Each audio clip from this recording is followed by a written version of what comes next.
আপনারা দেখতে পাচ্ছেন আমরা সিনেট ভবন থেকে আপনাদেরকে দেখানোর চেষ্টা করছি ডাকসু নির্বাচনের ফলাফল ঘোষণার কিন্তু অন্তিম মুহূর্ত পার করছে, যে এখানে যারা অপেক্ষায় রয়েছেন বিভিন্ন শিক্ষার্থী এবং বিভিন্ন প্রার্থী যারা রয়েছেন, বিশেষ করে গণমাধ্যম কর্মীরা কিন্তু সন্ধ্যা থেকেই অপেক্ষা করছেন ফলাফল প্রকাশ। কিন্তু এখন পর্যন্ত আমাদের হাতে কোনো ক্যান্ডিডেট ফলই এসে পৌঁছায়নি। তবে রিটার্নিং কর্মকর্তা সূত্রে জানা গেছে আজ রাত 12টা থেকে 1টার মধ্যে কিন্তু এই ফল প্রকাশিত হবে।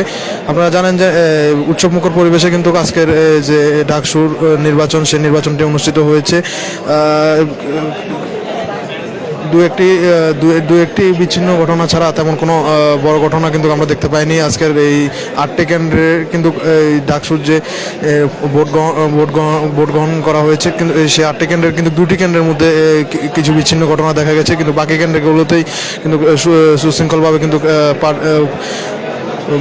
ভোট গ্রহণ করা হয়েছে। এর মধ্যে আপনারা জানেন যে এরপরে কিন্তু সন্ধ্যার পরে কিন্তু পাল্টাপাল্টি কর্মসূচি পাল্টাপাল্টি সংবাদ সম্মেলনের আয়োজন করেছে বৃহৎ দুটি প্যানেল, ছাত্রদল এবং ছাত্র শিবির মনোনীত যে প্যানেলগুলো রয়েছে, তারা কিন্তু দুজনের বিরুদ্ধে কিন্তু অভিযোগ এনে কিন্তু পাল্টাপাল্টি যে সংবাদ সম্মেলন আমরা সেটি দেখেছি।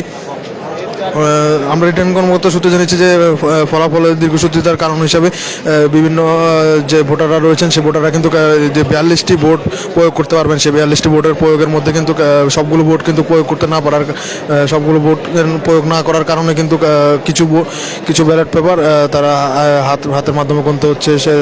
তাই বিভিন্ন কেন্দ্রের ফলগুলো দিতে এখনও দীর্ঘসূত্রিতা দেখা যাচ্ছে বলে তারা আমাদেরকে জানিয়েছেন।